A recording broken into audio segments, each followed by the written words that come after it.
తెలంగాణ కంచిగా పిలువబడే కొడకంచి గ్రామం మన తెలంగాణలో అయితే ఉంది. ఇది నల్గొండ జిల్లా చోటుప్పల్ మండలం దగ్గర అయితే ఉంటుంది. ఎవరైతే ఈ కంచి వెళ్ళలేని వారి భక్తులు ఉంటారో మన తెలంగాణలోనే మనం ఈ దేవాలయంలోనే మనకి బంగారు బల్లి అలాగే వెండి బల్లి అయితే ఉంటుంది. అలాగే ఇక్కడ స్వామివారు స్వయంభూమూర్తి అన్నమాట, వెంకటేశ్వర స్వామివారు. సో ఈరోజు అయితే మనం ఈ గుడికి అయితే వెళ్ళబోతున్నాం. దానికన్నా ముందు మనం ఈ ఆలయ చరిత్ర గురించి అయితే తెలుసుకుందాం.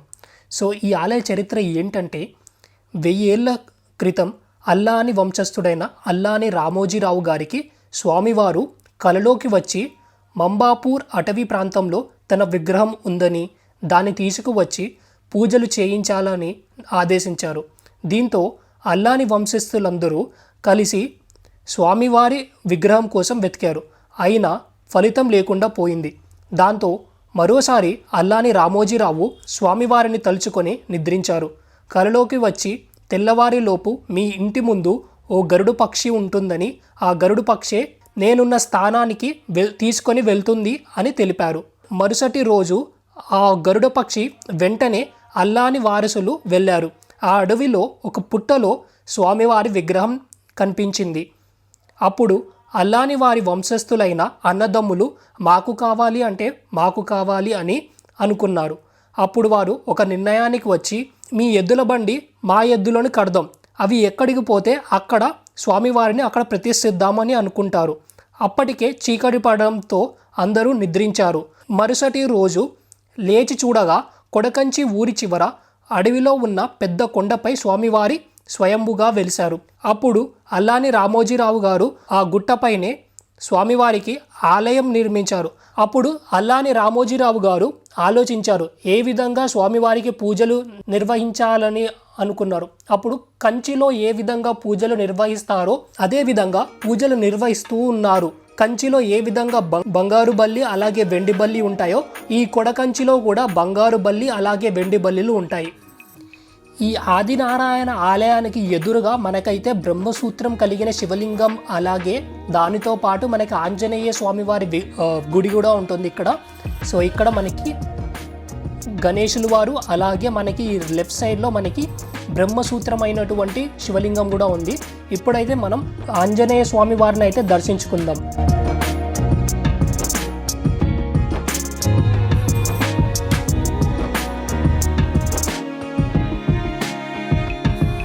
ఇక్కడ నా ఆంజనేయ స్వామి వారి దర్శనం కూడా అయిపోయింది.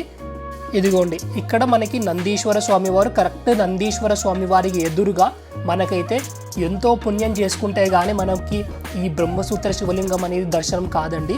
సో ఈరోజైతే నాది చాలా బాగా జరిగింది బ్రహ్మసూత్ర శివలింగం దర్శనం కూడా.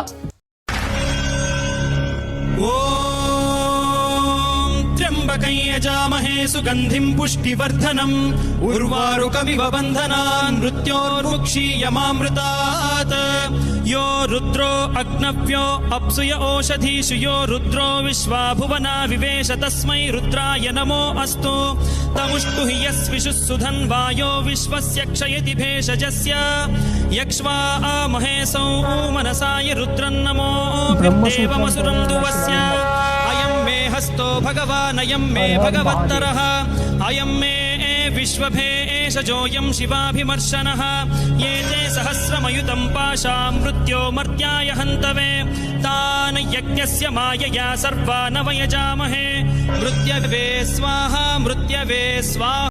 చాలా పురాతనమైన గోపురం బాబు ఇదైతే చూడండి. ద్వారం అంటున్నారు, గోపురం ద్వారం సేమ్. సో ఇక్కడ మీరు చూస్తున్నట్టయితే ఇక్కడ పెద్ద కొండల మీద మనకి ఈ స్వామివారు అయితే వెలిసారు. ఈ కరెక్ట్ ఈ స్వామివారికి లెఫ్ట్ సైడ్లో మనకైతే ఒక కుండం ఉంటుందండి. సో ఈ కుండం వచ్చేసి మనకి ఒకప్పుడు యూజ్ చేసేవారు, ఇప్పుడైతే చేపలు అయితే ఉన్నాయి ఇక్కడ. సో నేను ఇది లాస్ట్లో అయితే చూపిస్తాను ఈ కుండంలో ఏమున్నాయా ఏంటి అనేది.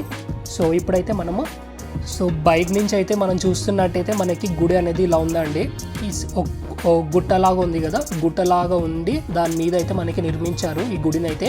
ఇప్పుడైతే మనం ఇలాగ స్ట్రైట్గా వెళ్తే మనకి ఇక్కడ మనకి గరుడ స్వామి వారి అయితే విగ్రహం ఉంటుంది.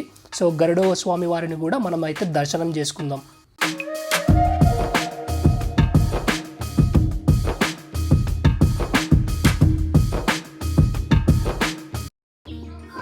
గరుడ స్వామి వారు సో ఫైనల్లీ నా దర్శనం అయితే అయిపోయింది. సో ఇప్పుడైతే నేనైతే గుడి లోపలికి వెళ్తున్నా. ఇక్కడ నుంచి మనకి స్టేర్స్ అయితే ఉంటుంది. సో ఈ స్టేర్స్ని నడుచుకుంటూ మీదకి వెళ్ళాల్సి ఉంటుంది. ఓన్లీ ఫస్ట్ ఫ్లోర్ లాగా ఉంటుందన్నమాట. సో ఇక్కడ మనకైతే ఆలయ చరిత్ర కూడా రాసింది. సో నేను మీకు ఇందాక చెప్పాను కదా ఆలయ చరిత్ర. సో ఇదే ఈ ఆలయ చరిత్ర కూడా మనకి ఇక్కడ క్లియర్గా రాశారు. కరెక్ట్ దీనికి ఆపోజిట్లోనే మనకి ఇక్కడైతే ధ్వజస్తంభం ఉంటుందండి. ఇక్కడ మనకి 2 ధ్వజస్తంభాలు ఉన్నాయి. ఇక్కడ మీకు కనిపిస్తుంది కదా, ఇది ఫస్ట్ ధ్వజస్తంభం అన్నమాట. అలాగే మీకు ఇంకొక ధ్వజస్తంభం కూడా ఉంటుంది. ఇక్కడ బ్లూ కలర్లో ఉంది కదా, ఎల్లో కలర్లో ఉంది కదా, ఈ ఎల్లో కలర్లో ఉన్న ఇది సెకండ్ ధ్వజస్తంభం అన్నమాట. సో ఇప్పుడైతే మనం గుడి లోపలికి అయితే వెళ్ళి దర్శనం అయితే చేసుకుందాం. లోపలికి రాగానే మనకి లక్ష్మీదేవి అమ్మవారు అయితే ఉంటారనమాట. సో ముందైతే మనం లక్ష్మీదేవి అమ్మవారిని అయితే దర్శనం అయితే చేసుకుందాం.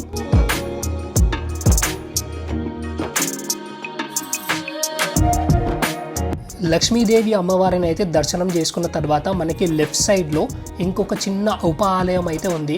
ఈ ఉప ఆలయంలో మనకి అల్వార్స్ అంటారు కదా, మనకి ఈ అల్వార్లు అయితే ఇక్కడ ఉన్నారనమాట. ఇక్కడ అల్వార్లను కూడా మనమైతే దర్శనం అయితే చేసుకున్నాం.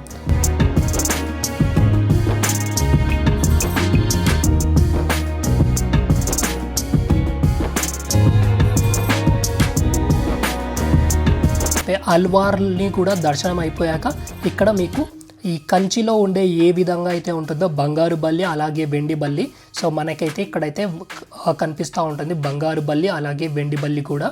సో ఇక్కడ మనకి దర్శనం కూడా అయిపోయింది. ఈ దర్శనం అయిపోయాక కరెక్ట్ దీని ముందనే మనకైతే శ్రీ ఆదినారాయణ స్వామి వారి విగ్రహం అయితే ఉంటుంది. సో ఇప్పుడైతే మనం అక్కడికైతే వెళ్ళిపోదాం. సో ఆదినారాయణ స్వామి వారు, సో అందరూ దర్శనం అయితే చేసుకోండి.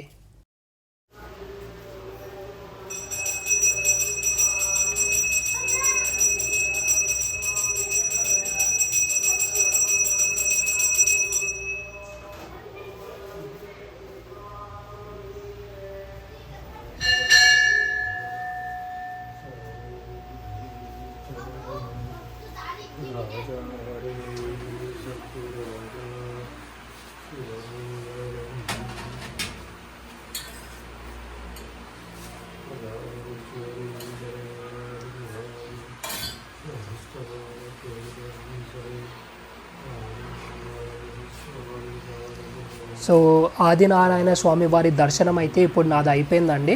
సో ఇప్పుడు అయిపోయి ఇప్పుడైతే నేను కొంచెం ముందుకెళ్ళి ఇందాక మీకు కోనేరు చూపించాను కదా, సో ఇప్పుడైతే నేను ఆ కోనేరు దగ్గరికి అయితే వెళ్ళిపోతాను. పదండి. సో బయటికి రాగానే మనకి ఇక్కడ చూడండి ఎంతగా బాగుందో. అక్కడ చిన్న కోనేరు లాగా అలాగా మొత్తం పంట పొలాలు చాలా అంటే చాలా బాగుందండి. సిటీగా అవుట్ సైడ్లో ఉంది కాబట్టి నాకైతే చాలా అంటే చాలా బాగా నచ్చింది. సో ఫైనల్లీ మన దర్శనం కూడా అయిపోయింది ఆల్మోస్ట్ 15 మినిట్స్ తర్వాత. సో ఇప్పుడైతే ఇక్కడ బయట మనకి బ్రహ్మసూత్ర శివలింగం, దాంతోపాటు మనకి ఇక్కడ ఆంజనేయ స్వామివారి విగ్రహం కూడా ఉంది. సో ఇప్పుడైతే మనం కుండం దగ్గరికి అయితే వెళ్ళబోతున్నాం. చలో.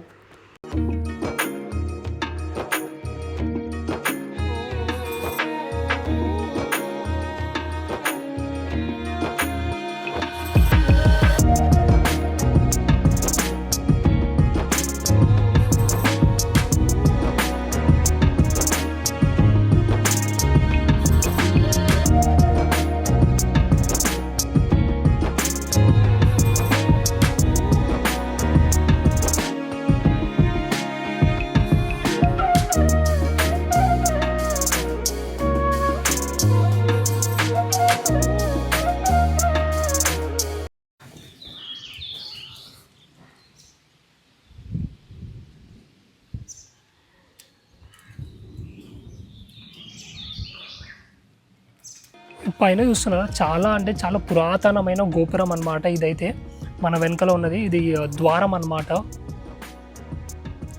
సో దాని తర్వాత మనం ఇప్పుడైతే ఈ కుండం దగ్గరికి అయితే వచ్చేసినాం. ఈ కుండంలో కూడా మనకి చేపలు అయితే ఉన్నాయి.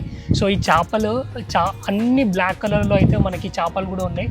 చాలా అంటే చాలా అద్భుతంగా ఉంది. ఇప్పుడైతే మనం ఇది ఉన్న బ్యాక్ సైడ్ ఎట్లుందో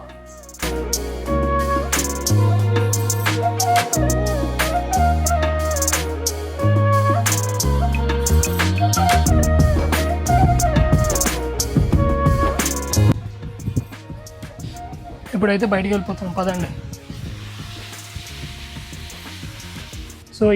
సో దీంతో మనకి ఆదినారాయణ సమేత ఆదినారాయణ స్వామి వారిది అయితే గుడి అయితే దర్శనం అయితే అయిపోయింది. సో ఇది బయట అయితే మనకు చాలా బాగుంది.